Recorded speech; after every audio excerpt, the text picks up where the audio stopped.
Welcome to another episode of Course Corrections. Robby here. Like we told you before, today we're going to break down Arccos. We're not going to do it ourselves, but we've got some help. Michael Hutchinson, also known as Hutch, if you follow him on any of the social media channels, is a data analyst with Arccos. He is the best of the best. We interviewed him for the Whole Story podcast probably a year ago, and that's really where our relationship with Arccos began. If you're not familiar with Arccos, why? One. But two, they take data from your golf game and they help you to improve using that data to figure out where you're losing shots and then what you need to do to get better. So that's what Hutch did with us. He looked at our current data from the first half of the year and said, hey, here's some little things you guys can do to improve. So I hope you enjoyed this episode. It's all about Arccos. We are still doing the stack system. We love that. I've been doing it more than Jonathan. Jonathan needs to get into it. But I also have a secret weapon that I surprised Jonathan with, and you'll hear that kind of as we jump into the intro of the show where we start chatting together. But I started working with Dr. J.P. Guidry of Guidry Golf and Sport. If you remember from another previous episode of the Whole Story podcast, we interviewed JP to learn all about what he does helping golfers stay fit, get healthy, hit it farther, and be able to play this game of golf a lot longer. I kind of explained it a little bit, but I had a gym membership that my daughter was not using, and I said, hey, I'm taking that over. But then I'm thinking, I want to stay in this path or this momentum of getting better at golf. Who better to partner with in figuring out how to work out? It's been a while, but figuring out how to work out than my friend Dr. J.P. Guidry. So I am excited that he is now one of the sponsors or one of the presenting groups with this podcast. The nice thing, he's in Louisiana. I'm in South Carolina. I can work out with him. He's got an app. It's great. He monitors my progress. He gives me suggestions on what to do. One thing I do like is on top of the stack system that I'm already doing, he's a big fan of the stack system. He has me doing some speed training, actually hitting a golf ball. And I'll put some video in our podcast or in this episode to show you that as well. But I hope you enjoy it. It's all about the Arccos.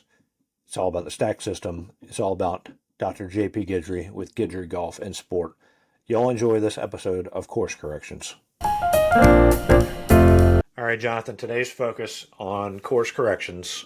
We kind of teased it out by one of our good friends of the program, friends of course corrections, Arccos, right?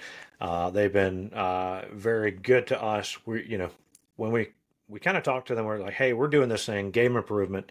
We got two average golfers, and would you like to help us? And they were one like, average, we're all one in. below average. One average golfer, one below average. I try, when people ask if you're any good, I tell them I'm slightly above average, maybe, because I don't know what the average handicap is. Maybe we'll have to look that up. But anyway, you're gonna look it up now, aren't you? I'm gonna look it up now. Yeah. Anyway, so while you're efforting that, we did an interview on the Whole Story.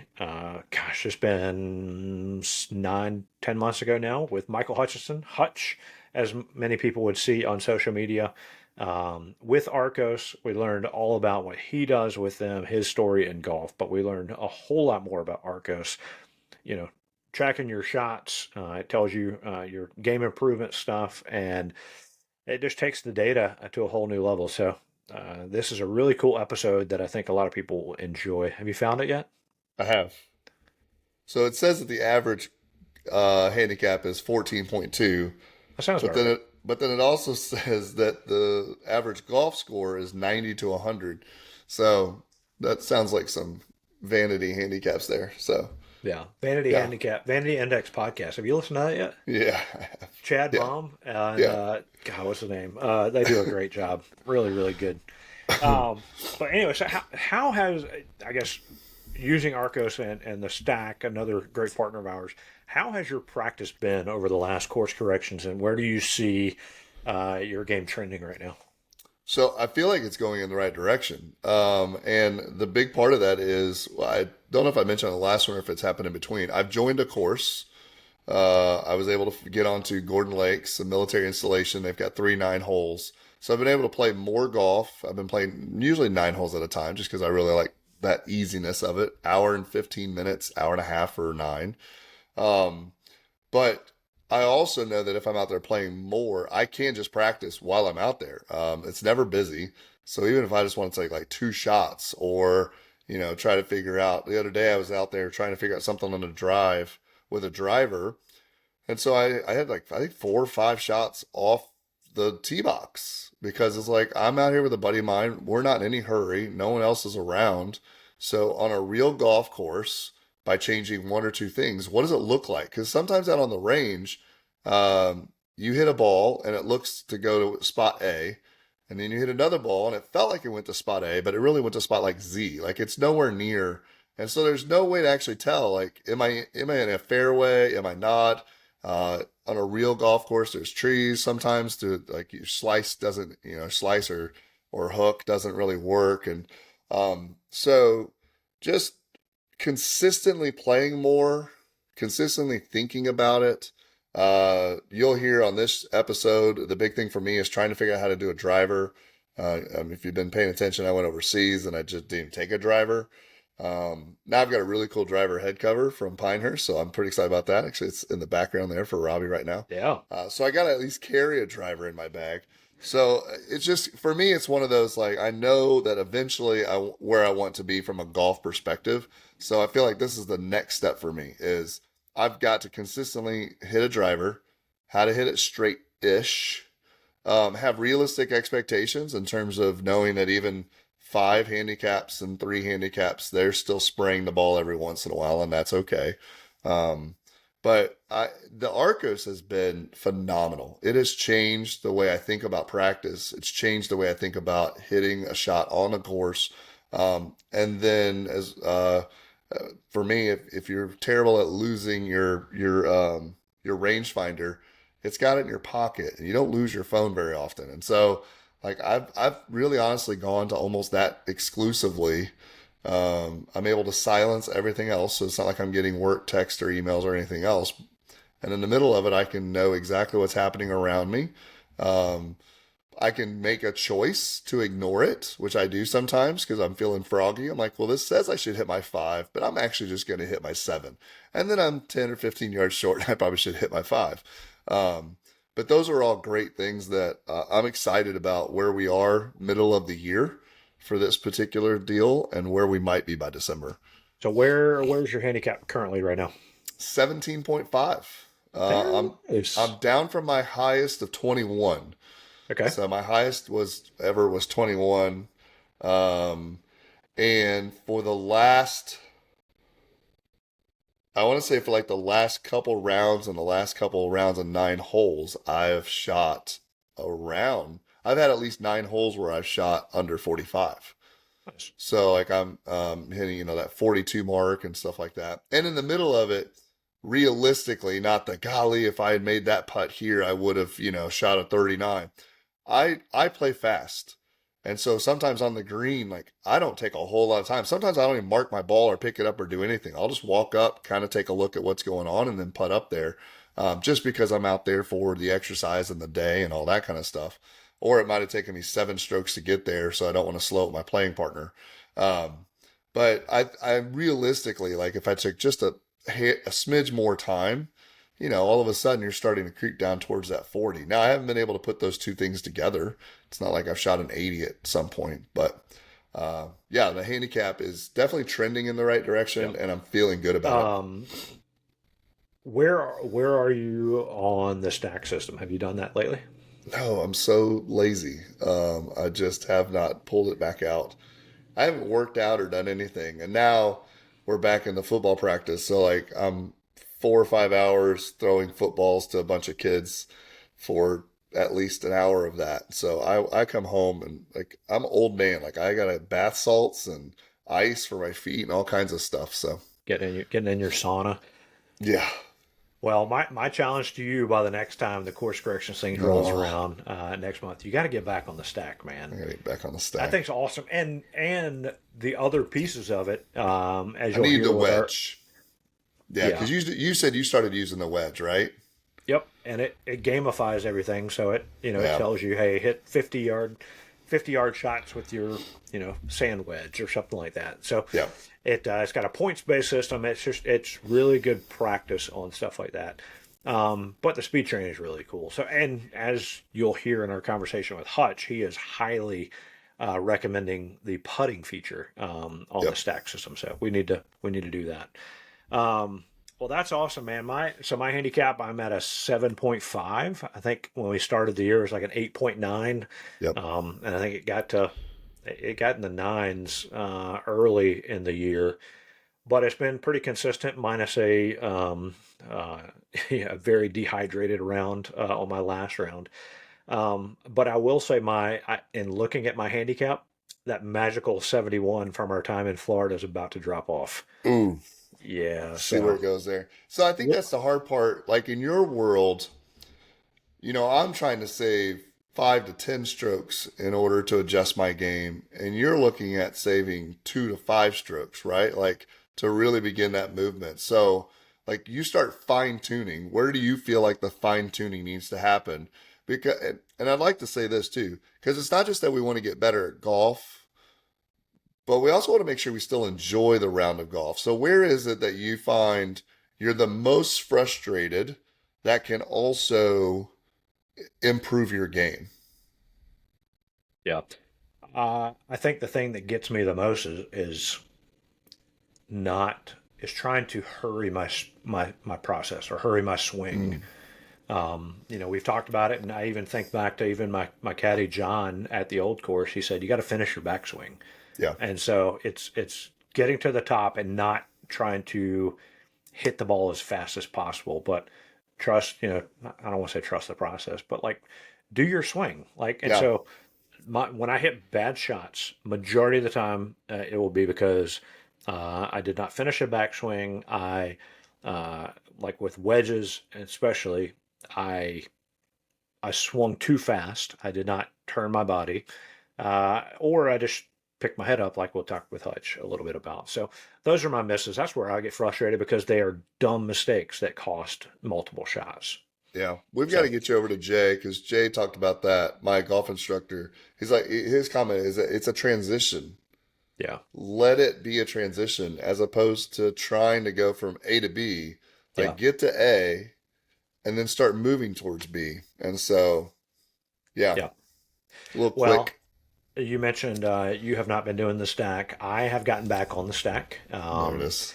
and it's going well. I think swing speeds have increased, and like I said, I've been just started using more and more the wedge game with stack. I think it's really cool. But I do have one thing that I have not told you about yet. Uh-oh. What's this? You ready for this? Yeah. You ready for this? So, my daughter, this past year, we had a gym membership for her, and she probably used it 6 to 10 times. And now she just graduated high school. She's getting ready to go off to college. And I told my wife, hey, I'm taking this thing over. So I took it over at the beginning of July. So I am now going to Uh-oh. the gym. But not only that, I have a trainer, I have a What? coach. I am getting lessons, but I'm getting lessons golf specific workout training stuff. Oh my gosh. She's, If you will remember, one of our podcast guests, Dr. JP Guidry are you from working with him? Louisiana, is my Yeah. coach. How about that? He is coaching me, Guidry Golf and Sport. He is awesome. I He's the am one that recommended we stretch before we play golf or something like that. absolutely. He said, go to the driving range, stretch, get loose, Right. swing, whatever. But I've been working with him for a little over 2 weeks now. Oh my gosh. Been going to the gym about 3 times a week. Been doing speed training, not only stack, but he has me doing speed training with at the driving range with a club and a ball in hand. So I am the moron out there swinging as hard as possible on the driving range and recording that. I do have some videos. I'll show those here as well. But yeah, I am all in, man. This is I'm eating better, and Yeah, I it's know there's no sugar or alcohol in this month. Is that right? that is correct. My You wife and just I are both posted doing. some zero sugar Pellegrino. Yeah, You're no, going all the we're way. I am all in. I thought, you know what? Like I can't really say I'm working on course corrections on if I'm trying to improve my scores, if I'm trying to improve my swing speed, if I don't really get all in. So, Now I'm yeah, gonna have to man, go work out, start swinging I, clubs w- again. I was at the gym at 5:30 this morning. Well, I already got that work. Yeah, so let's not get carried away. 5:30 it seems a bit it ridiculous. it's on, and I'm very appreciative of JP, and everybody needs to go check out Gidry because he's in Louisiana. I'm in South Right. Carolina. You Yep. can all sign up and join his program. It is awesome. He's got an app with it. He's checking in on me. I'll enter my stats or my data from a workout, and he'll give comments like, "Hey, do this." I will say my swing speed from the first time I did it to yesterday has already jumped my max swing speed, I think 3 or 4 miles an hour. Um, and yeah, and he's like, all right, by the end of next week, it's going to be here. And I'm like, all right, let's do it. So Gosh. I'm all in. The cheat code activated. It is go time. That is a cheat code because you didn't mention this at all for two Oh weeks. man, I'm I've two been weeks dying. I've been like, behind. I am waiting to tell him on air while we're recording this thing. All right, I'm going to pause the conversation with me and Jonathan here for a second. I want you to hear an initial conversation, I guess my consultation with JP Guidry, with Guidry Golf and Sport, just to hear what we talked about, the baseline that we've established, and some of his thoughts. This is a very casual, informal conversation. Okay. I am recording this Perfect. because I I want to learn, and I'm going to use this in our course correction series. Jonathan, which I think is really funny, has no idea that I'm doing this. So we kind of have this goal throughout the year. This series called Course Corrections. It is about us getting better at golf. So we've been doing the stack system. I've gone through like one and I don't know half a dozen, one segment and about half a dozen of another segment. Training sessions, I should say, and we're using Arccos. I think I told you this in an email, but my wife and I, we're recording this on July 1st. My wife and I we're like, all right, July, we're really going to go at it. We're going to, eat healthy. We're going to work out a bunch. And I thought, you know what, if I'm going to do this, I want it to help improve my golf game as well. So I need to come to the expert. There you So, go. yeah, for those that are listening or watching, Dr. JP Guidry, we had you on the whole story, what, a year and a half ago or I so? believe so, somewhere Uh, around there.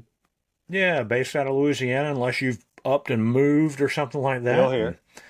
still here. All right. Well, you are kind to give me some time and help me figure out what I need to do. So I guess I don't know. Maybe you start with questions you might have, or I don't know. Where do we start? How do we do this? So typically, like just as a general breakdown of my programs, the virtual programs, I always usually start with a video assessment. Typically in that assessment, I'm trying to glean a few pieces of information. So definitely like injury history, medical history, you can get basics around that. Uh, your goals, obviously, what are we working towards, both golf and fitness, health related, anything else outside of that. Um, Dive it into your schedule. So what's a realistic schedule for you? So again, I can build the best program, but if it doesn't fit for your schedule or you can't consistently do it, it's not going to really have the results we want. You know, what equipment you have access to. Again, I have clients that do it with kind of a minimalistic, a few dumbbells, some bands, a little floor space, a medicine ball, and then obviously I have some that go to fully equipped gyms and somewhere in between or some combination of both. So again, knowing kind of where we're starting from a physical standpoint, health standpoint, what we're trying to move towards, what we have access to, what's a realistic schedule around your lifestyle, work, kids, family, golf, all the other things that you want to have time to do. And then we look at, I usually run everybody through a quick little kind of video movement mobility screen. Again, just getting a baseline on how your body moves, both in general and definitely some things specific to the needs of the golf swing. And for me, I'm just building a picture. Hey, where are we starting? Where am I starting you at? What are our goals? Where are we trying to get to? And what is the best plan, at least to start, to get there? Because those things can change. Our schedules change. Maybe we start at home and say, hey, look, I really want to start doing this at gyms, or vice versa. So, the beauty of the program is as you go through it, it's not just, hey, all right, we got all this information. Here's what we need to work on. Here's your program. See you later type of deal. It's a constant communication so that we're making sure along the way, hey, is this working? Are we seeing the results we want? Are you running into any issues? You having any questions? Are you falling off track? Whatever that may be. And so we're constantly kind of having that communication to say, okay, do we need to make any changes? Are things going great? Hey, let's just keep progressing, and run that along the way as we need to. Typically, like a base time frame for me, I usually like a good 12-week commitment. And for me, that's enough time to where, okay, hey, we've probably built some good habits. Because in the end, obviously, we want to do this much longer than 12 weeks. Ideally, we want to do it forever. But 12 weeks is a good time to instill the habits, work through any bad habits, and then, see some changes, right? And it gives us enough time to where, hey, by 12 weeks, yeah, we should see more swing speed, or you should be out of pain, or you should be having more mobility, or whatever, the goals we're working towards. You lost 10 pounds, whatever that may be. And then obviously from there, there's options to continue with me if someone wants to, or if you feel like you're ready to take the reins on your own, go ahead on your own. My goal is at 12 weeks for the client to say, hey, you at least got the tools and the knowledge and the know-how to do it, should you choose that route. Yeah, because you're helping people with lifestyle changes, not just kind of quick fixes. Correct. Look, it's habit change. That's what this is. And even with this, there's a nutritional component to all this, and again, that's going to look different based on everybody's goals. So we kind of figure out, again, what's your nutrition look like? What's your current exercise program, if there is one, look like? What have you done in the past? Again, what is your medical injury history or current aches, pains, complaints? And again, we're looking at instilling better habits, especially from the exercise side, and maybe seeing if we can cut down or work through some bad habits. Typically, that's going to be more on the nutrition side. And there's things like sleep and other aspects of health that we dive into as well. So it is a very kind of holistic. We want to make sure, like most people come to me for a golf-related goal, first and foremost. But look, I want to make you healthier. I want to, make you feel better, have more energy, and longevity in life, whether it's to keep playing golf or any of the other things you enjoy doing. All right, now back to the conversation with me and Jonathan.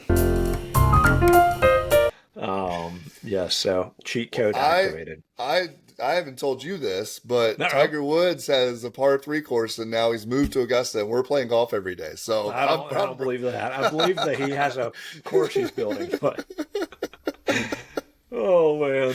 All right, I guess I got to start. All right, I'm waking up to watch the Tour de France. I thought your football thing, you'd be doing these workouts with the guys. No, I just watch them do stuff and yell at them whenever they're slow. I do have to. I am throwing the football a lot. We've changed some things, and now I'm throwing the football a lot. So my elbows. So you're gonna be the drawing of the guy with the one really strong arm, and no, I mean it's a full body with the football. I do feel like I do have a lot more respect for all my baseball coaches. Whenever I was a kid, they get up there and do like one swing, maybe 2 swings of the shoulder, and be like, all right, let's go. And like, there's no warm up or anything. Like, we just start throwing darts out there. So we never saw them after they went home and iced it and did all that other stuff. Oh, 100%. So. Like, I'm coming home and there's recovery process the same. So yeah, well, yeah. I am all in. All right. Challenge to you, jump back on the stack system, and start the workout thing, because it's fun. I'm feeling good, and I'm ready to go play some golf. Yeah, we need to get together soon. So, yep. Well, yeah, we do need. We hadn't played together in a while, so let's make it happen. But yeah, so I hope you guys enjoy some of our conversation with Hutch talking about Arccos. right, we are joined by a very special guest, Hutch. We've talked about, we've actually had you on as a guest of the whole story, and you told us all about Arccos. That's kind of where our relationship began. Jonathan and I are huge Arccos fans. It maybe helped our game, but we are using it. We are tracking the data, the game improvement stuff. But we thought in the course correction series how, Arcos has been kind to kind of work with us to help us get better. We thought, you know what, we are a year or half a year into this thing. We might want to get some expert advice or analysis based on the data so far. So, Hutch, thanks for hanging out with us today. Yeah, thanks so much for having me. And not to tease too much, but we've got some good signs looking through the data. So thanks for sharing all of that with me. I think like some very clear kind of next steps are going to come up, and yeah, excited to be on and talking with you guys about all of this and your journeys. I'm nervous because I feel like I just sent my paper in to the professor and I'm going to come back with a failing grade. He'll be like, wow, you really aren't. I can tell people all the time I'm not good at golf. And suddenly he's going to be like, we've got statistics to prove this now. Well, I think you'll find that there's plenty of good signs along with some of the just say the opportunities for Opportunities. improvement. That's So great. I think one of the things that it maybe took me a little longer to pick up on, and maybe just in our interaction recently, Hutch, just the goals that we are trying to hit, right? So, handicap goals, things like that. Jonathan had an early revelation where he's like, you know what? I'm not going to compare myself to scratch. I'm going to compare myself to a 10 handicap where I want to be. So, he's looking at like a 8, 9, 10 shot or handicap point difference that he's trying to compare himself to. I still had mine set at scratch because I've been in that, you know, 7, 8, 9, 10 range, and it's slowly dropping. But you told me as we were kind of looking into this, like, hey, let's adjust you to compare it to a 5. That way we can now target some low hanging fruit to help you knock off, a couple other points. So I thought that was very helpful. yeah, yeah. I mean, I think that's one of the cool things about the system is you're not tied into, having to compare yourself to PGA Tour golfer or anything. When we're setting goals in golf, obviously it takes time. Anything that we're working on and progress isn't always linear. And so generally, what I recommend is kind of setting that goal, maybe two strokes better on the handicap than where you're at, somewhere in that range. And you just kind of pick it off one piece at a time. And so, yeah, that's one of the things that the Arcos system allows is that kind of comparison. So where we can really get targeted in what we're working on and why and where those opportunities are. I love it. Well, why don't we kind of jump into it? We've sent you a bunch of data. That's what you do. You love looking at the stuff, and you actually know what it means, and hopefully can help us make sense. And for those listening or watching this stuff, again, highly, highly recommend Arcos, and you can see what you're about to tell us and how that can improve your game. So I don't know where you want to start. Me, Jonathan, however you want to do it. Yeah, let's We're start in with you, your Robbie. hands. All right. Yeah, I mean, yeah, thanks for getting back to me. I know I had a lot of questions for you guys and kept asking for a little bit more here or there. So thanks for your patience on that. Yeah, I think best place, let's just jump in with you, Robbie. The first thing that I asked was really around how much have you been playing and how much have you been practicing? Because if we're setting goals for improvement, we got to make sure that we're getting out on the course enough and that we're putting in enough reps on the range or the putting green. And both of you, it seems like you're doing that. Robbie, I think you're both at around 30 posted rounds for this year. Yes. Um, and Robbie, it seems like maybe you're a little bit light on practice earlier on, practicing maybe 2 to 4 times a month, and now you're at 2 to 3 times a week, which I think is a really good balance, right? We don't want to spend all of our time as a range rat, just hitting balls, and we don't want to, just go out there and play and expect that things are going to improve. So it's a really nice balance that you guys are striking. Um, and yeah, I think that's showing up in a lot of the data. One thing that I find that's really helpful is being able to look at this, when we're feeling it from a day-to-day perspective. And as I said, the golf is a volatile sport. So, you shoot 80 one day and 95 the next. And, it gets very easy to lose the big picture. So part of what I want to do with you guys is kind of step back and look at, here are the trends, and, see the kind of, um, the results of the work that you've been putting in. Um, so let's just, I guess, maybe start off the tee for you, Robbie. You were talking about how you got a bit of a two-way miss going. Yeah, And as I was looking through the rounds, definitely saw that. Can you tell me a little bit about like what your experience there has been off the tee and kind of what you've been working on? yes, I mean, we've been doing the stack system as well. So starting Hmm. beginning of the year, I've gone through, I think, 1.5 sessions of the stack training, and I'm back on that now. And I feel like, early on, um, normally my miss has been a right, fade. Played baseball growing up, so it used to be like the hard right turn, and I've kind of gotten it down to a fade. But it's kind of been, and I've been doing pretty good to start the year, hitting a lot of fairways. And if I'm missing it, I'm barely missing it. But it seems like lately, maybe my last 3 or 4 rounds, I don't. I think I'm standing up on the ball or a little bit or something, but I don't have confidence in where the ball might go. So that's impacting probably a lot of things, the actual swing itself, but where I'm going to aim to start with, because it's like, all right, where Hmm. can I just get away with something to get it out there? Yeah, yeah, I mean, totally makes sense. And I definitely am familiar with that two-way miss and standing over the ball and not having confidence in where it's going to end up. Um, I think for me, the question is, what do we do about it?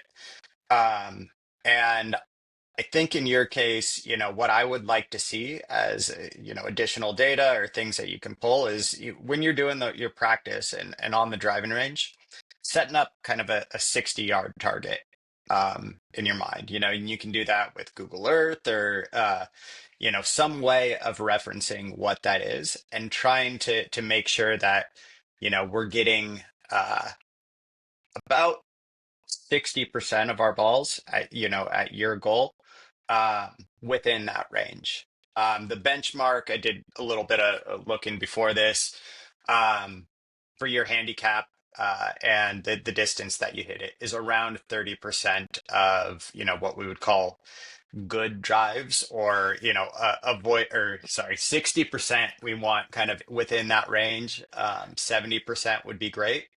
And then 30% are going to be bigger misses. Like there's just not a really clear way to not have, at least some degree of that off the tee. And so I'd be curious, when you're practicing, go out there, hit, do 10 ball tests and see what percentage of those you're landing in 30 side of whatever target you choose. Um, that I think really helps me. It's kind of what I do to not only get a sense of like what does that dispersion look like on the course, but then trying to fit that dispersion onto the course, right? In some cases, driver isn't going to be the right play. And especially if it's a very tight area, if we've got a penalties on one side or trouble on one side, learning how to avoid that. And it also just gives you a little bit of confidence that, look, I'm getting 75% of my shots within this kind of a corridor. Um, I think something like that really makes a difference when you're standing on the tee and looking for that confidence of where I want to aim and what the outcomes are likely to be.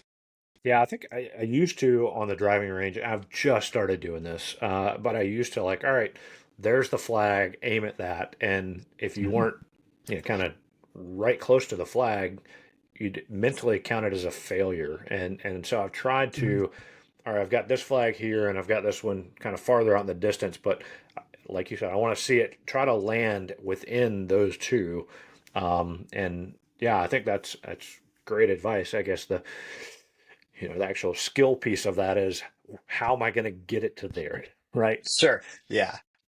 Yeah, Yeah. absolutely. And I can't remember. Are you working with an instructor right now on I the am technical not. piece? No, Okay. I am not. I need to. I've talked about it. Jonathan's got a guy in Augusta.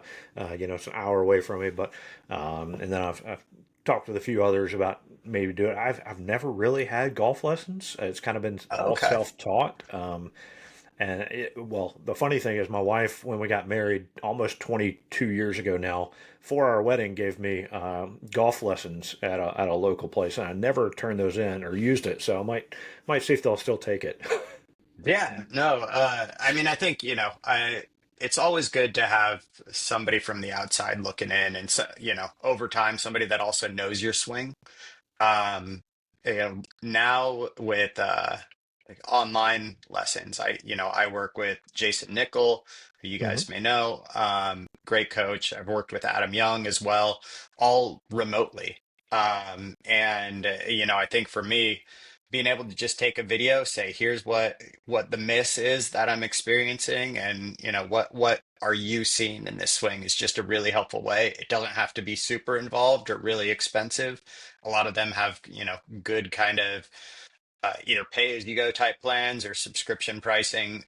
So yeah, if you need any recommendations there, let me know. But I think, I'm on the data side. I can tell you what's showing up there. I can't really tell you what to do on your swing, at least not yet. But yeah, I think, getting to the point where you feel you have a sense of what that dispersion is, and you have a sense of how you're fitting that dispersion onto the course. You're seeing that kind of shotgun blast pattern, and you know that you're not going to hit every fairway, and you're not going to hit it, especially with a driver, kind of a pinpoint accuracy.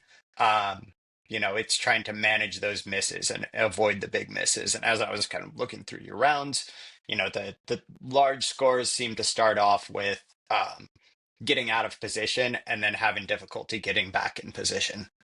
Yeah, and every time, we've talked to John Sherman, and every time I hit it, in the woods or something, I'm like, all right, how quickly can I get back in and kind of make bogey the new target? Because one thing Jonathan and I have going on this year, I'm trying to avoid double bogeys, he's trying to avoid triples, and so it's in my mind, I'm like, I don't want to add another double bogey one because it's a round killer.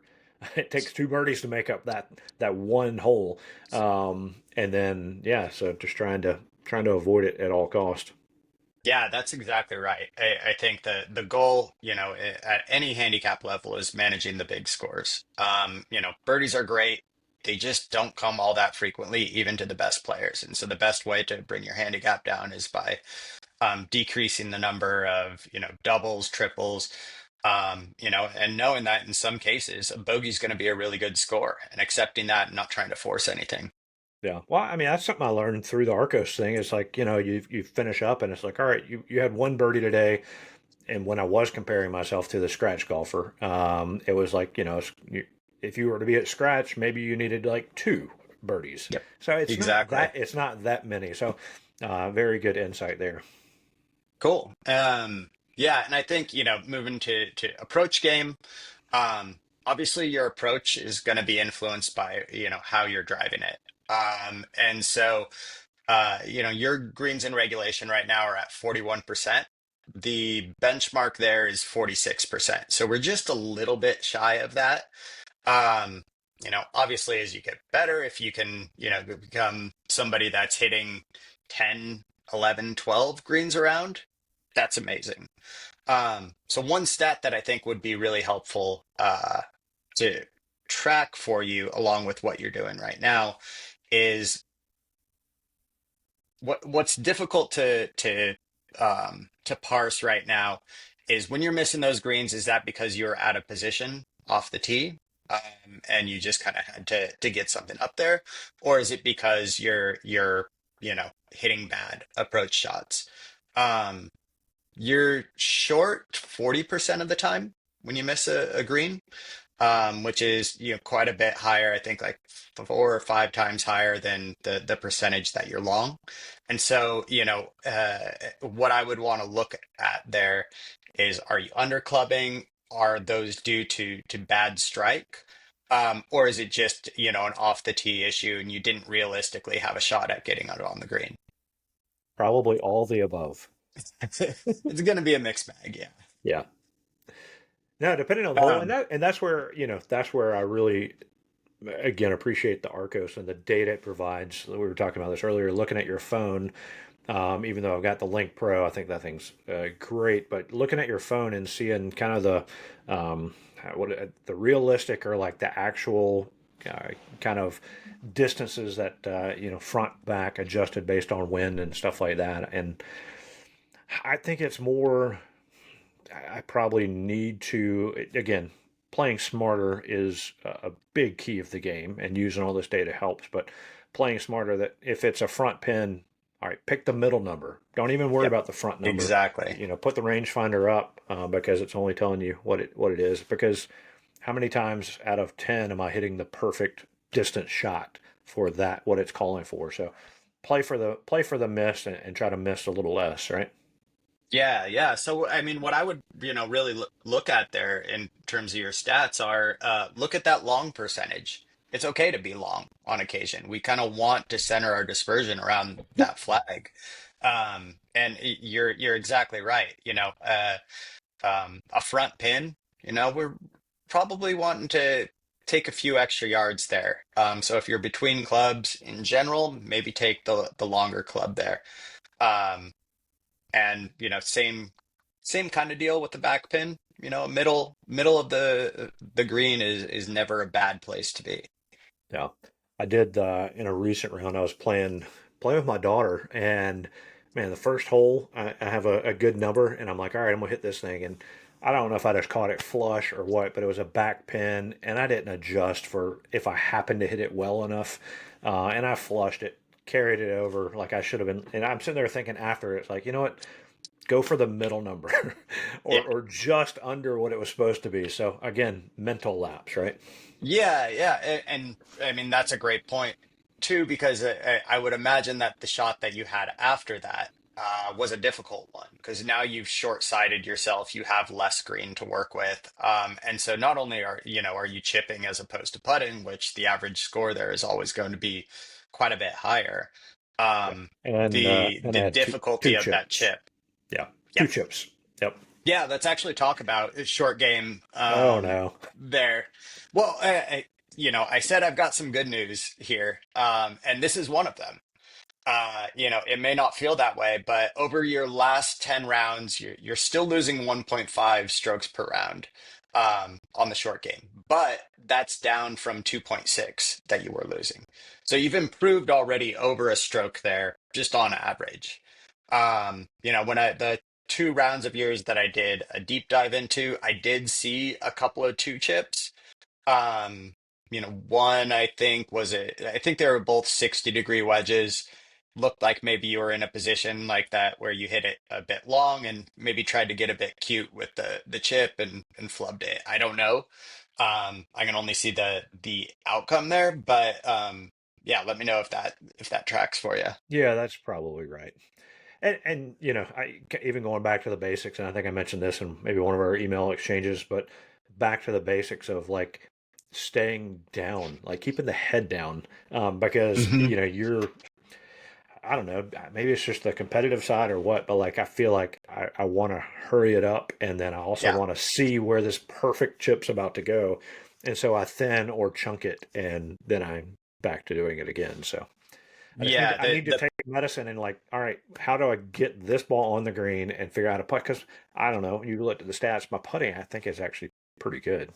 It is. Yeah, yeah, you're lots of good stuff there. Yeah, I think I was a little bit nervous when you brought up the staying down because some people can take that a little bit too far on chipping, right? And they don't allow their body to rotate out of the way. TPI has a couple of good videos that I'll send you that are about the how the lower body is actually driving the driving force of the chip, right? And we're kind of moving up and away from the ball. But to your point, you're not pulling out of the shot and, trying to see something before you hit it. So the only thing I would be, just caution there, take a look at those two videos. Make sure that you're not falling into the trap of your center of gravity moving down at the ball. Um, and then I think you're on the right path. Whatever you're working on is clearly paying off there. Um, so yeah, well done. Well, I think I told you I started playing a little game with myself, and nothing I came up with. I've seen people do it before, but like, I have three balls with me, and I'll pick a target flag stick on the green, and I'll see how many I can get within like a 3 foot circle. And so different Yep. distances, different flags, move to different, and play like an 18 hole thing, and I'll try to count. All right, can I get 7 out of 18? Can I get 12 out of, however many?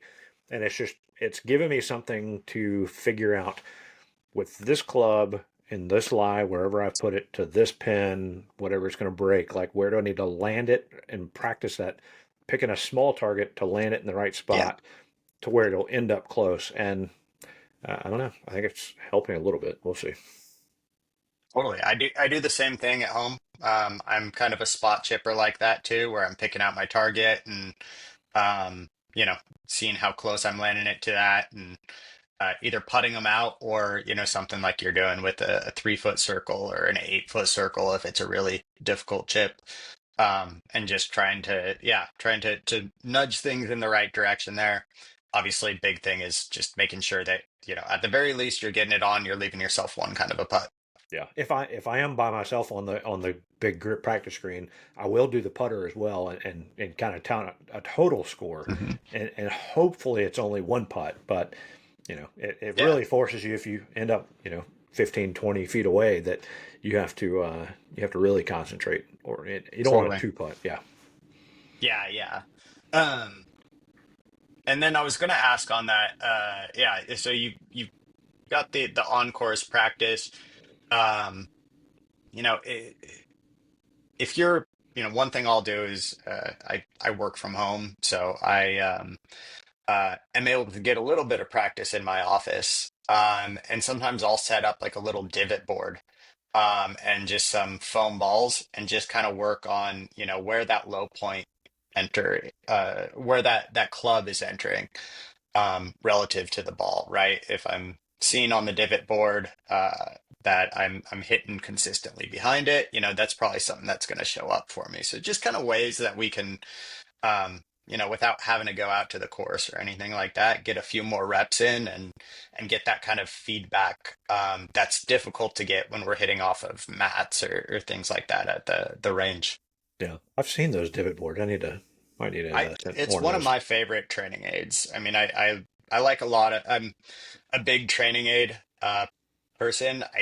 I like the ones that give you immediate feedback. And rather than, trying to get your hand into this position or something like that, I like the ones that tell me, yeah, you just hit, 3 inches behind the ball there or something like that, where I can then kind of figure out how to organize myself, in a way to kind of reduce those errors. So yeah, definitely take a look at divot board. I think there's a few different options now out there. But yeah, it's one of my favorite training aids, and it's not just going to help with chipping. I primarily use it for approach shots. And I just find that there's a ton of value.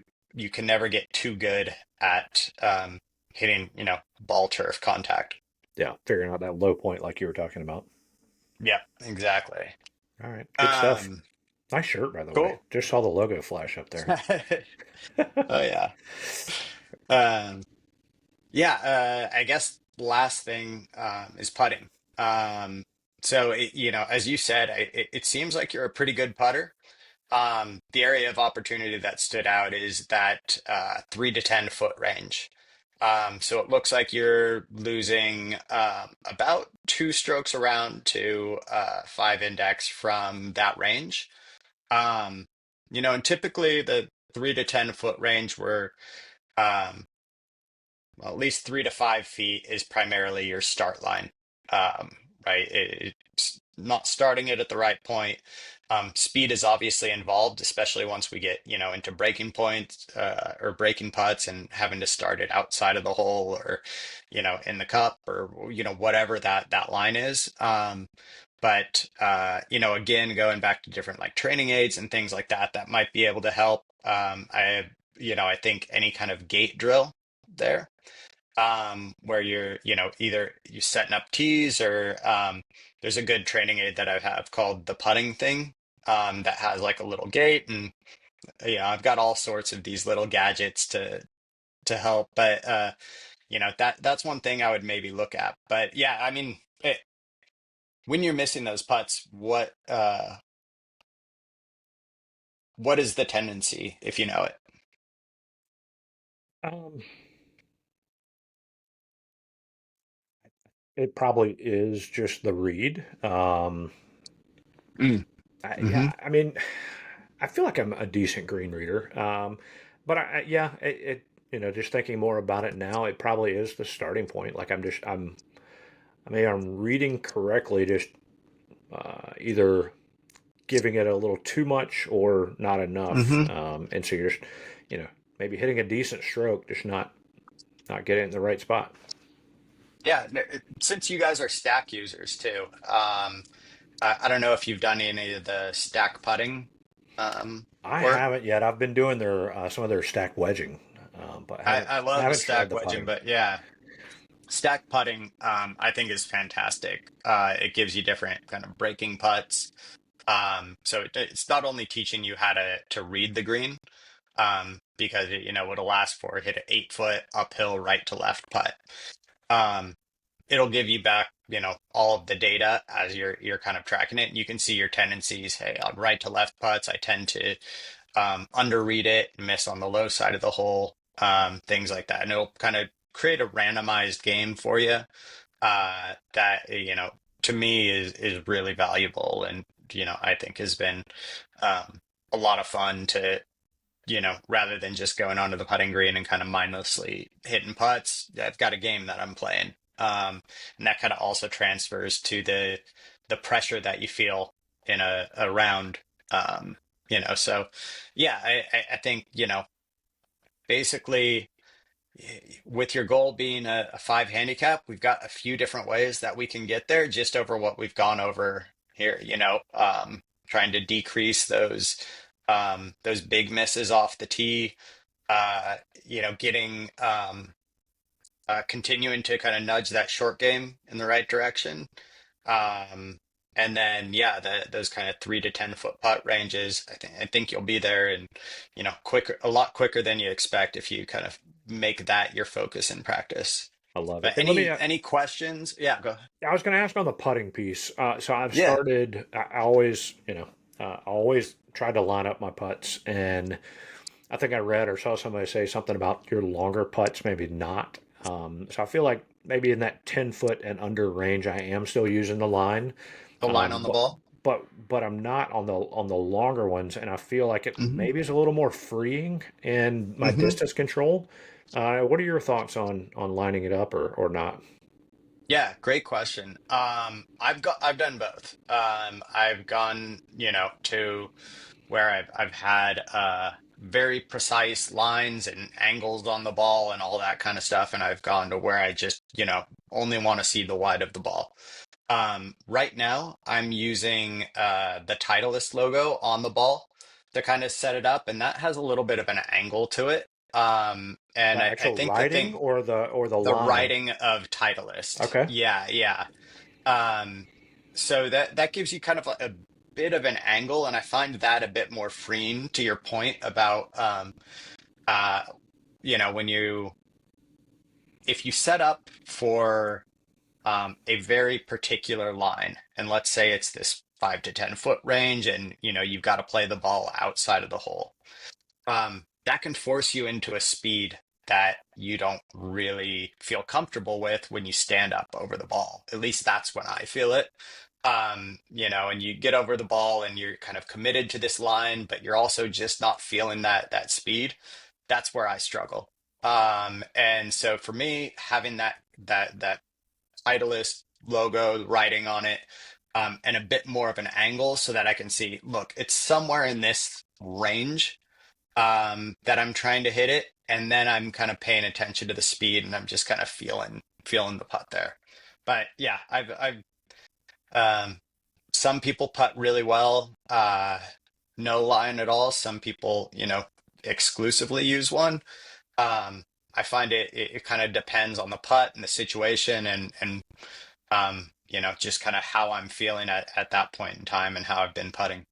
But I experiment with it too, and I'll actually test it in the stack where I'll they have the ability to add tags. So you can say, hey, this, little practice round that I played, uh I did no line. And then this one I used a line and you can get a statistical comparison there. Okay. One other, just maybe a technical in the Arccos system thing. Hmm. A lot of times, and Jonathan does this more than most, but a lot of times I'm putting off the green. And does that in the stack system, that's counting it as a putt? Is there a way to adjust that? Should I be adjusting that, or should I just let that count as one of my putts? Yeah. So I mean, for me, if I'm off the green at all, I don't count it as a putt. And when you're looking at that little putting tray icon in there, there's a little pencil mark to the right of it. If you click that, there's a mark as chip button, and that's the way that I tend to do it. Is Gotcha. that will make sure that there are maybe times when I'm just at the edge of the green that I do want it as part of my putting stats. And so in that case, I may make an exception, but in general, I probably mark it more as a chip and just Okay. select that I used a putter on it. Yeah, good to know. All That right. Well, that's good to know everything because I've done that's so far has been a putt, whether it's been on the green or off the green. If I use my putter, it's counting as a putt. that might be Yeah. 50% of my three putts because I putt from anywhere 10 to 20 yards off the green. Oh, interesting. Okay. Yeah, No matter definitely the mark condition. that as chip. Yeah. I think that I need to fix you'll that. actually see quite a big difference there because that also impacts your approach stats. If you're, Yeah, because uh, my it's going to see that as a green in regulation if you're labeling it as a chip from on the green, or sorry, a well, it putt doesn't from say on the it's green, and you're chipping. Yeah. okay. Because my longest putt so far this year is 150 yards. That one I think It, we'd probably correctly tag as not a putt. it it was a bad day. I got Tell, a par on that hole, by the way. I putted 150 yards to the front of the green, and then I putted in from 15, 20 Yeah. feet. oh, So that's awesome. Yeah. yeah, I mean, the Texas wedge is great. I think Lou Stagner's done some detailed analysis of yeah. the Arccos data around it, and for most golfers, it's a really good option. It I can is. putt. I putt out of the sand if I have an option. There's a ramp. I mean, it's Hey, I'm whatever fully works. self-aware. I'm self-aware of what my golf game looks like. So there's no reason. Like I know this is going to be a bad shot, but I if I putt, it won't be a terrible shot. Yeah, no, So I mean that, like we've talked about, kind of mitigating those big misses. So if that's, obviously long term, we'd want to get you to be hitting your wedges out of the sand. But I'm just you're gonna. playing for a couple of bucks and trying to beat your buddy, and that's how you think you'll get it done. Oh, You I go don't for it. gamble in golf. That's just handing money to other people. There's no reason. I'm not. Listen, I understand. Again, I understand where my golf game is. I've gambled like once or twice in golf, and the rest of it's like this is a terrible idea. I've already paid for a round of golf. Why do I want to give people more money? So Well, man, these for me, these are great insights. I feel like a couple of these little pointers that you've talked about, like you said, it's the little things, avoiding the big misses, penalty strokes especially, and then kind of honing in some of these other little things, short game approach, and continue to get better at putting. I just pulled it up. Putting by length percentage, 6 to 9 feet, 14%. That hurts. That Yeah, so. we can improve that there. We can improve. It will improve. And every time I miss one of those, and I'm playing with Jonathan, he throws out the stat of what pros make at that range, and it Yep. doesn't make me feel any better. I Yep. know it's kind of a curse knowing that, I think, actually. Yeah. I'm with you. Lou throws out all these stats that try to make you feel better Yeah. about how bad your game is, and It doesn't really feel better in that moment, does it? doesn't help right then. No. Uh, cool. Jonathan, should we move on to you? No, I think we're good. I think Rob, this is a good time. We've got all the information Robbie needs. I think we're going to go. This will be great. We appreciate you coming on the show The today. thing is, there's a lot of similarities. You guys have obviously have very different golf games, but the themes are going to be similar. I think at the uh, I'll lead off with good news, which is you talked about it trying to decrease your doubles and triple bogeys. Yeah.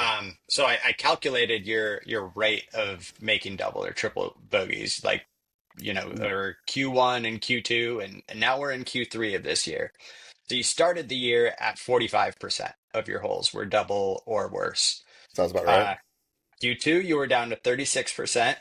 Hmm. Q3, it's early. Now you're down to 27%. Yeah. So you're I, making serious strides there. yeah. And yeah, you should take a moment to kind of think about like, what am I doing that's leading to that? Because that's huge. That's No, really big. I always He joke learned how to around. scoop the ball with his putter and just take gimmies. That's right. No, so I always joke around. A long time ago, financially, my goal was that someday I want to be able to stop at a gas station and buy a Dr. Pepper and not actually be like financially strapped for doing that, right? And so, in my very first goal in my golf game was I have to eliminate the 10 Yep. because a 10 was Robbie played golf with me a lot. A 10 was more than likely probably two per round. I had at least Yeah. two holes per round that I was over. I was at 8 or plus. And so this information of like, okay, one, this is how far your club is going in the last 6 months in terms of average and stuff, and choosing a better club, and then mitigating risk and knowing like, okay, like Robbie mentioned, I am middle of the green guy as much as I can now. And I'm looking at long-term risk and everything and saying I'm gonna avoid that the best that I can. So those things have been huge. The competition we're doing of me trying to get away from have many triples is also big because now I'm okay with a double. Whereas before I might try to press something to get to that bogey or the par. And so even Yep. mentally, there has been a mental break. And Robbie and I mean, we talk about this a lot. I shot an 88 at the old course and broke 90 for the first Hmm. time. That's huge.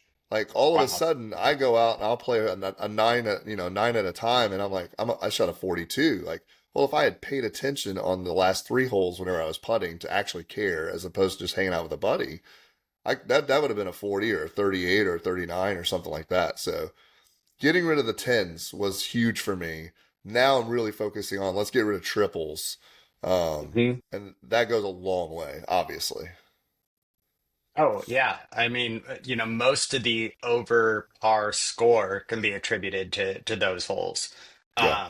So yeah, I mean, you're obviously making a lot uh, of progress there.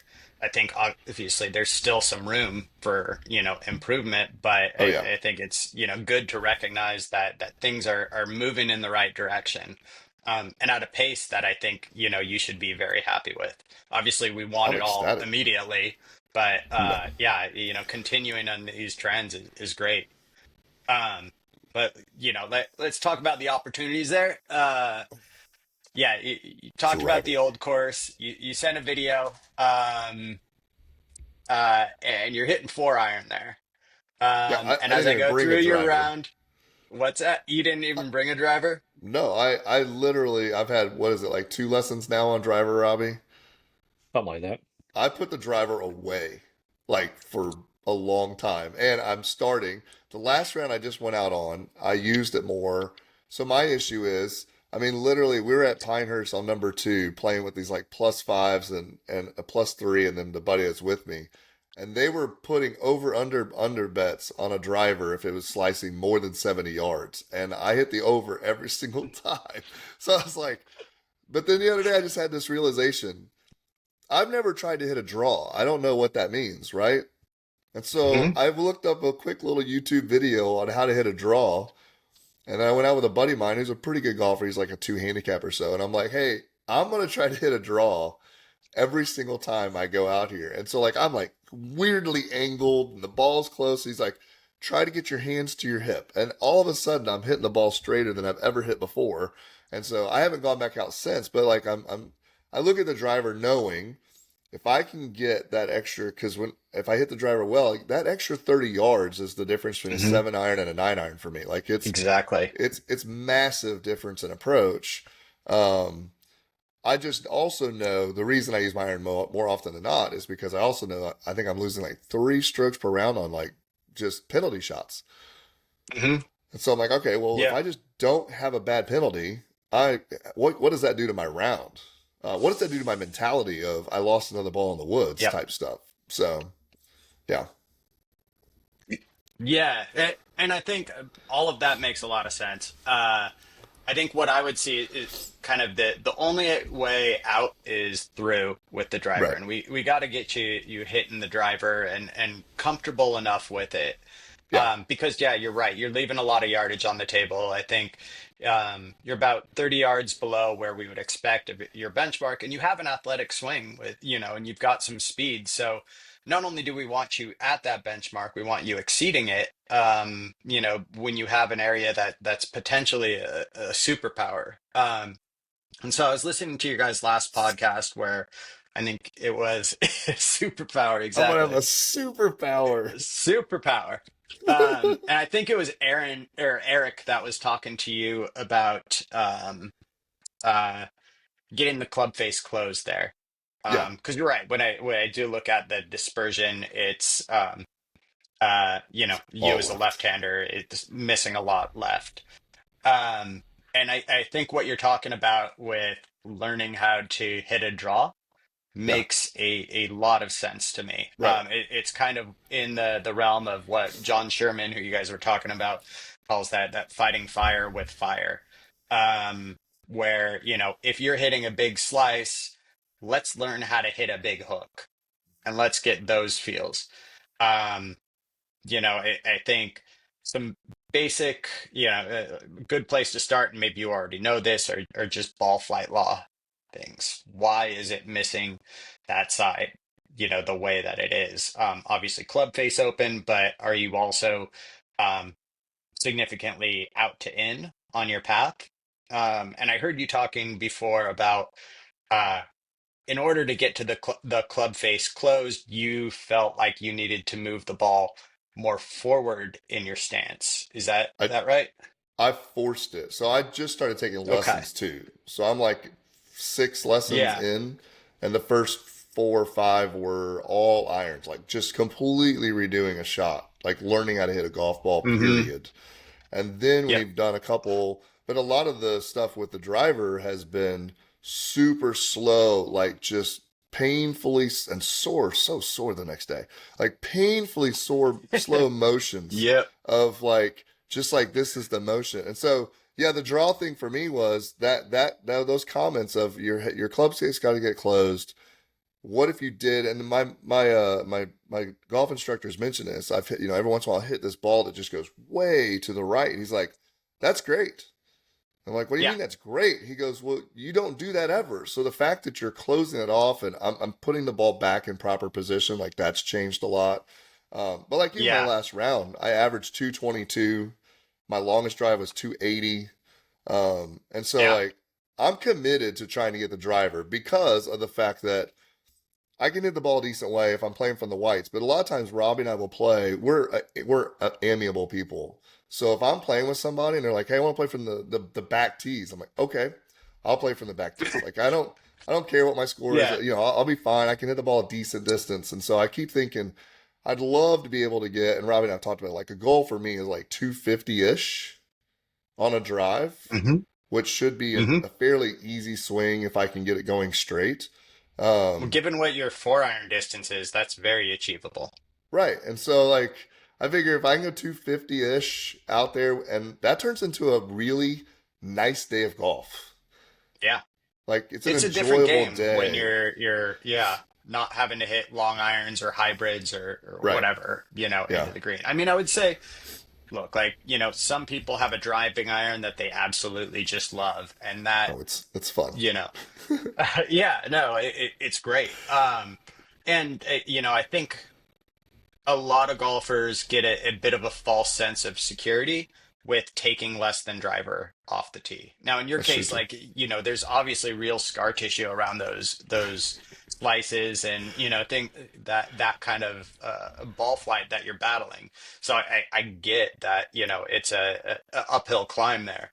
But, like I said, I think the fact that you've got some speed in your swing, um, and you're now taking lessons and all of this, I think it's just a great time to prioritize that hitting driver off the tee, understanding that you're not going to turn this around overnight. These are movement Right. patterns that have built up over the years, but kind of gaining that understanding of what's causing this ball flight, what do I have to change, what are the feels that can do that, like as we were talking about, moving it up forward in your stance also changes the path to where it's more out to in. So you actually, by doing that, you can actually exacerbate the problem. So yeah, I think there's some really good kind of foundational stuff that it sounds like you're working on with the instructor. And I'm going to be really looking forward to seeing, as you get more comfortable with the driver, what that changes in the rest of your game. Because it shows up everywhere when you're, now hitting an 8 iron in as opposed to a 4 iron. Yeah, and if you on the for those who've been listening, for the one listener about for all these course corrections, I did get stiffer shafts, and then I just recently for the Hmm. driver, I've got a mini driver, and I went ahead and put a stiff shaft on that too, with a Nice. high something point. I don't know what it means, but apparently it's good for my swing speed. So, Yeah. um, yeah, like Kick those. point, I'm guessing. That sounds right. I just Okay. it's for me, it's one I of don't those know like much about fitting I, myself, so I don't know yeah. anything. But for me, it's I look at it from this perspective. Uh, if I could be a really good golfer someday, right, like a 2 or 3 handicap, all Hmm. those people use driver. Like I can't avoid that. At some Yep. point, you It's got have to to be a weapon figure for you. exactly. It's got to be in play. And there's no reason not to. Long time ago, when Robbie and I first started playing, I mean, we were both long drivers. Like we were Hmm. 300-ish in our late 20s on a fairly regular basis. And so like that'd be fun to be back to that again because then you're just out there like hammering it. I'm just gonna go play from the gold tees if I do that though. Like I'm gonna go senior tees 100% if I'm hitting 300. Yeah, drive all the greens, man. Yeah, no, I mean, I think, and you're doing all the right things, right? The lessons, the working with stack. So, again, we're seeing signs of increasing or improving in your stats, and it's going to be fun to kind of continue to watch that. Um, because, basically, if I talk to somebody like you guys and you're working on the right things, we're going to see improvements over time. And that to me is, a lot of fun to watch. Um, I guess, just a couple more notes. On the short game, it looks like maybe you're struggling a bit in that 25 to 50 yard range. You're missing 36% of the greens from there. Um, and we want to get that down to maybe 20%, so missing one out of every five. Ideally, even lower than that, 1 out of 10. But yeah, on those kind of like partial wedge type pitches from around the green, what's showing up for you there? Is it, or how Nothing. do I you can't. feel about them? I mean, you talked about, hitting the Texas wedge a lot, so I'm guessing that No. wedges have Uh, been a struggle. yeah, so I've put away the 60. I've got a 56. Hmm. Uh, full 56 is like 80, 85 yard shot for me. So in that 70 to 80 yards, I'm comfortable. If I start choking down or anything, then it starts messing with me. I joke, although I'm not joking. I've got an old 3 iron, that hybrid 3 iron, and I'm gonna cut down to a putter size because, like, if you think about like that's a bump and run, if you will, Hmm. from an approach perspective, from a short game perspective. Um, I don't, I'm just not consistent enough yet in my swing, like literally trying to figure out how to have a golf swing period that a 60 even makes sense. Cause Yeah. I'm gonna thin it, I'm gonna flop it, I'm gonna chunk it, I'm gonna do all the things that you're not supposed to do with it. So I've tried to just one, I went down to odd irons, so that I was like Hmm. eliminating swings. Um, I went down to one wedge from the perspective of let's just figure out if I can know how to actually swing this thing at different paces, different speeds, and different drawbacks without it becoming like trying to just carry around 17 clubs that I don't know how to use anyway. So, Yep. um, I mean, obviously, and then also from a practice perspective, right now, again, going in for lessons and stuff like that, most of it is like the range where we're not even worried about the distance on a lot of it. I mean, a number of times I've got to Hmm. hit a 5 foot shot with my driver, with my instructor, like literally moving that slow through the whole thing, and I want this thing to go 6 feet, and I'm like, yeah, but I want to rip it, like I want to swing Yeah. hard, and so I mean, that's the next part, right? Like you figure out how to swing a golf club, and they're like, okay, now I can go at a Robbie where he's at. I look at that and go, oh yeah, Yep. that'd be good. Once I get to the point, like I'm comfortable with the rest of the game. Now I introduce the other gamesmanship that I can do, as opposed to when I go to a putting green or start practicing, I literally start with a 60-foot lag putt. My first Mm. my first 10 putts on any green anywhere is trying to figure out how to do a 60 to 70 foot lag putt. Because I know I'm going to be so out. There's no way I'm near the pin on the green. And it's more likely that I've got to hit this really long shot for my first putt than it is that I'm going to be trying to hit a 6 footer or anything like that.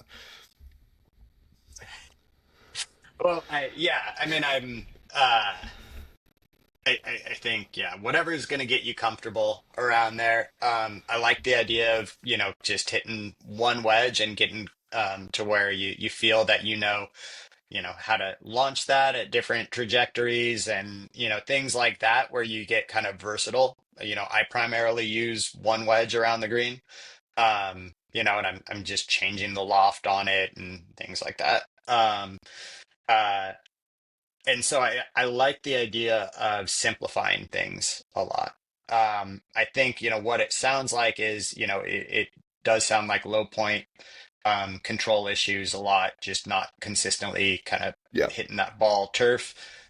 So again, I would recommend something like the divot board We or need to two those divot kind boards. Two different two divot boards. boards. Throw them in your cart. Um, Here's the hard part about divot boards. I don't know what my divot says about me. Like I can take that test every day. I've been looking at divots on the.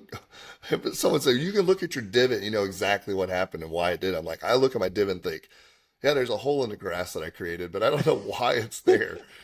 Maybe I'll have to do a tutorial on that too. Maybe it comes with like a little a helper that tells you what the yeah, divot mark makes. I actually think they do come with something like that. I'm gonna have to buy stock in divot board the way that I'm uh Shelling that out. selling it,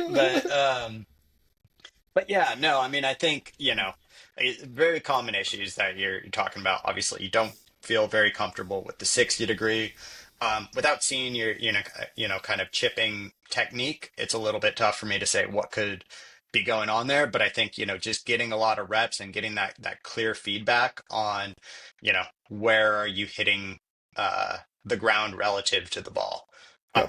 is just gonna, and I would make that a focal point before worrying about too many other things um, in that area. And then, as you get more comfortable, you'll move away from, the kind of chippers or things like that to where you'll get to that you feel like you can have a wedge in your hand and a realistically high expectation of getting it on the green and, occasionally close to the hole.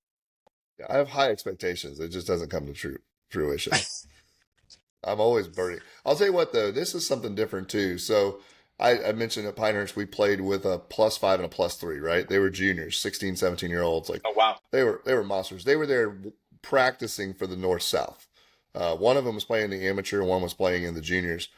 And this really stuck with me too because we go up there. I'm laying three on a par 5. I've got to chip it over the sand.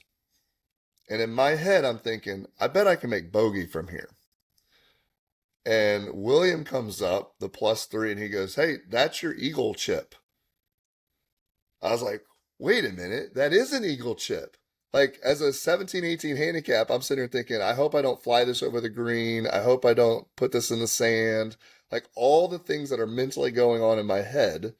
And he walks up and goes, "Well, that's your eagle chip," assuming it's going to go in. Yeah. And literally from the rest of that round, like mentally, because I talked about it with the other guy I was there with, like a friend of mine, Jonathan, and literally mentally, it was a complete game changer of Yeah. walking up to the green and thinking, "Oh, I'm off the green. Hopefully, I can get this for three putt for bogey," as opposed to, "Oh, I'm just off the green. This is my birdie opportunity."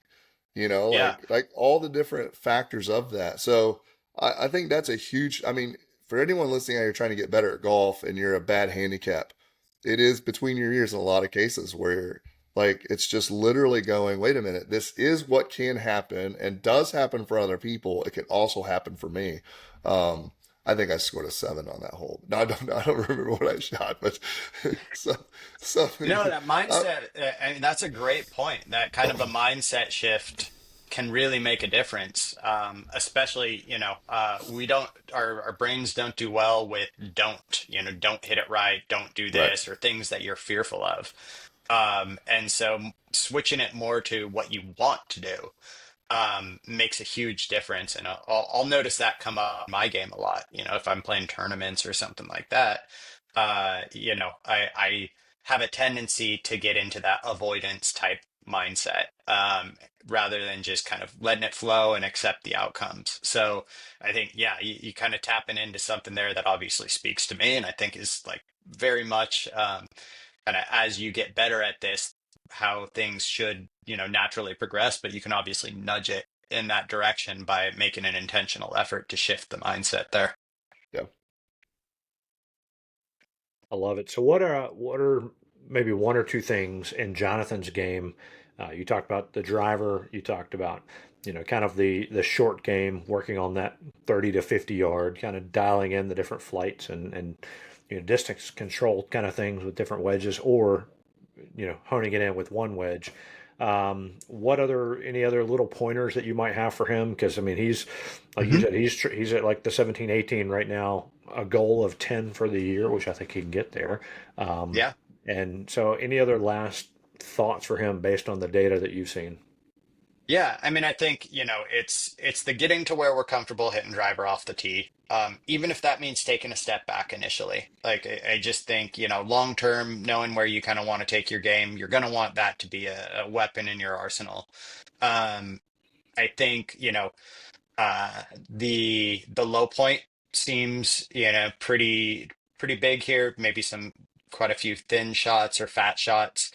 So getting that feedback from something like the divot board, I think is going to make a big difference. When I looked at the putting, I think you're losing 3 strokes per round for 6 to 10 feet, Yeah, I saw from that six too. to ten feet. So yeah, that basically says you're just not making very many of those putts. hmm So I'd recommend, using stack system or some sort of a game that you can kind of, focus on that range and track, what are my tendencies here? Um, am I, overreading putts, underreading them? Am I uh, pulling them, pushing them, short, long, things like that, that you can start to get to, okay, these are my tendencies. And, in the process of kind of gathering that information, you're also putting in reps. So you're just going to get better there. And if we can move that to, let's just say you're losing 1 stroke per round against your Right. target handicap there, which seems like a very realistic goal. Which basically just means making one more of those putts around. hmm um, I think all of these things separately aren't big, but you put them all together and you're looking at, uh, finding yourself into single digits. So yeah, like I said, tons of good signs in everything that I'm seeing in terms of the progress and the path and everything that I'm hearing that you're working on. It's just keep it up, stay focused on, these kinds of things, and I think you're going to get there. I want to go play golf tomorrow. I love it. I love it. Well, I think if nothing else, to average or below or whatever golfers like Jonathan and myself, this proves that the Arccos system works. Oh, 100%. Because we've been doing it for 6 months now, a little over 6 months, and it's giving us the insights, even that we can understand, and then tells us how to practice, where to practice. It's just a matter of us putting it into play. But Hutch, this has been great, having someone that actually knows what they're talking about and can see the data. And it's always good, like you were talking about an instructor. It's always good to hear it from somebody else. So, man, Yeah. we appreciate you and Arccos, and for your time doing this with us today. Yeah, absolutely. Anytime. And yeah, like I said, I'm very eager to see more of it. And as you kind of put this stuff into to practice, yeah, I mean, I think, Arccos I was using it before I joined the company. I'm obviously a huge believer in, kind of data-driven golf improvement. And so for anybody that's listening, go to activate.arccosgolf.com, sign up. Send me your questions. I love looking at people that are making their own strides in the game and trying to figure it out themselves. I certainly don't know everything, and am still learning with my own data. So there's a large community of golfers that are kind of along this similar path, and yeah, it's great what you guys are doing. And um, I mean, the main thing is just keep it up. You're doing all the right things, and you're seeing some of the results now, and I just know it's going to continue in that direction. Yeah, we'll definitely have links to Arccos. We always do in our show notes, so those will be there. Cool. But talking about managing and all this other stuff, Jonathan and I have been in sales for 20 plus years, and I know you've heard this stat: you can't manage what you can't measure, right? And so by Exactly. by measuring and seeing the data, we have a starting point, and to figure out how to get better. And so I think that's the one of the best things about Arccos. But it wouldn't be what it is without people like you that are there turning the gears and pushing all the buttons. So we appreciate you and what you do with Arccos. I appreciate that, guys, and thanks so much for having me on. And yeah, eager to keep following your journeys. Yeah, we'll have to we'll get you back on here for another course corrections, and Let's do maybe it. we'll be high fiving and stuff all over the place because we'll be hitting new milestones. Yeah, Absolutely. when I'm on the senior tour, Arccos is going to be one of my main sponsors. It's going to be Yeah, great. bring me on as your caddy. Oh, There that'd you be go. awesome. But you can't use the Arccos app on an actual tournament, I'm guessing. Actually, not He's true. got it. He's got it in his Yeah. head. He can tell you exactly. So you If I'm on actually can. if I'm We on the had, senior yeah, tour, I can have you my can phone in use my the pocket and I can use Arccos it. app. Yeah, we had our first presence in the U.S. Open this last year with What? Eduardo Molinari. Yeah, I've got a few guys on the senior tour that are using it. There's a tournament mode, so that I've you used the can, tournament mode. yeah. So yeah, more to come there that I'll tell you guys about it after this, but some cool stuff on the horizon. So That's yeah, don't awesome. worry about that. You'll be all set when you're on the tour. Saying there's a chance. Well, yes, there is a lot of cool stuff coming out with Arcos. So be sure to be paying attention to their website, all their social channels, and I'm sure we will be talking about it as well with all the stuff that we do. But Hutch, thanks, man. It's been a lot of fun. Thank you.